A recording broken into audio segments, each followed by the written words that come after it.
ఇలా బోటి కూర గూడాలు చేస్తున్నా. ఇవాళ బోటిని మంచిగా వేడి నీళ్ళల్లో కోసి కడిగిన. ఇంత ఉల్లిగడ్డ దొడ్డుప్పేసి మళ్ళొకసారి మంచిగా కడుక్కున్న బోటిని మంచిగా కుక్కర్లో వేసుకున్నా.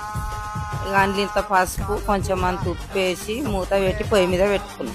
ఓ పక్క కుక్కర్రా బోటి ఉడుకుతుంది, ఇంకో కుక్కర్ తీసుకొని శనగలు పోసుకుంటున్నా.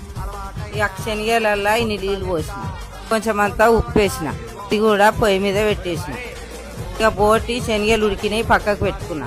ఇప్పుడు ఒక కుండ పెట్టుకొని కుండలు ఇంత నూనె పోసి పచ్చిమిరపకాయలు కరేపాకు వేసుకున్నా. ఉల్లిగడ్డలు కూడా వేసిన. ఇక జర ఉల్లిగడ్డ వేయగానే ఇంత పుదీనా వేసిన.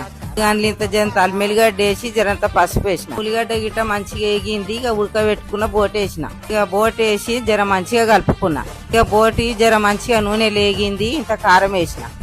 ఇక ఇంత ఉప్పు కూడా వేసి జర మంచిగా కలుపుకున్నా. ఇక జర మంచిగా అయినాక ఇక గూడాలు కూడా వేసేస్తున్నా. ఇక గూడాలు